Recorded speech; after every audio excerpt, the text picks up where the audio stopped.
আমি তো একটা আদর্শের রাজনীতি করি। এখানে ছাত্র দলের সাইফ আছে, সেও একটা দলের আদর্শের রাজনীতি করে।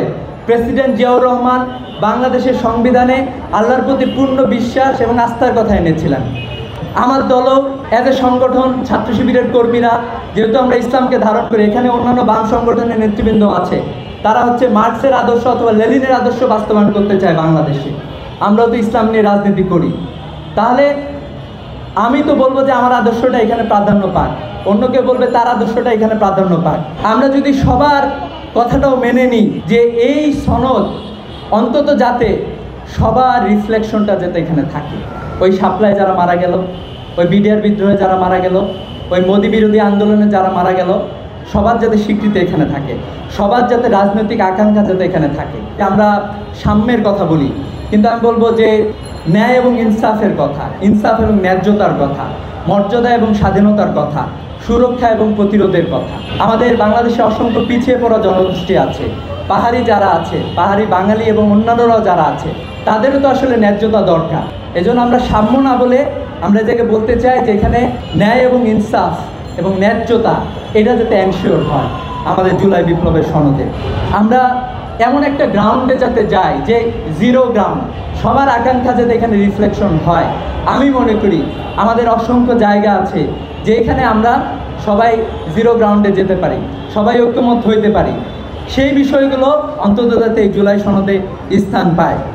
আমাদের সকল ধারার যারা শরিক রয়েছে তারাও যাতে এখানে স্থান পায়। আপনারা জানেন এই জুলাই বিপ্লবে অসংখ্য শিশু থেকে শুরু করে যুবক, বৃদ্ধ, অসংখ্য মানুষ শহীদ হয়েছেন। এদের সবার যাতে সরকানা থাকে। আমরা ইসলামী ছাত্র শিবিরে অসংখ্য শহীদ হয়েছে। অন্যান্য বৈষম্য বিরোধী আন্দোলনে যারা নেমেছে অধিকাংশই অসংখ্য সাধারণ শিক্ষার্থীরা এখানে শহীদ হয়েছেন।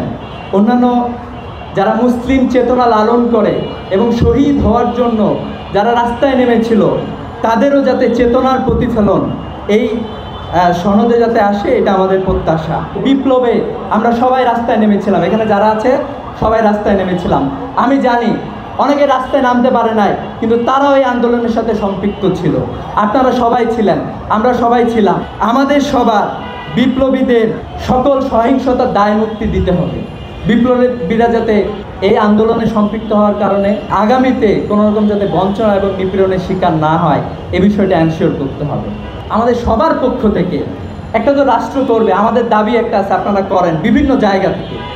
কিন্তু আমরা যাতে যেই রাজনীতি করি না কেন, আমরা যাতে আমাদের রাজনৈতিক জায়গা থেকে আমরা যাতে এতটুকু নীতি নৈতিকতা দেখাইতে চাই, জিরো গ্রাউন্ড যেটার কথা আমরা বলতেছি, এটা যাতে আমাদের ব্যক্তি জীবনে অন্তত এটা যাতে প্রতিফলন ঘটে। আমরা যাতে কেউ কখনো ফ্যাসিবাদী হয়ে ওঠার চিন্তাও না করি, অথবা আমরা যাতে সবসময় মজলুমের পক্ষে থাকি। এই দেশ, এই সোসাইটি, এই প্রজন্ম, যে প্রজন্ম বিপ্লব করেছে, তাদের মাঝে এই চেতনা ঢুকিয়ে দেয়া, এটা হচ্ছে সবচেয়ে গুরুত্বপূর্ণ বলেই আমরা মনে করি।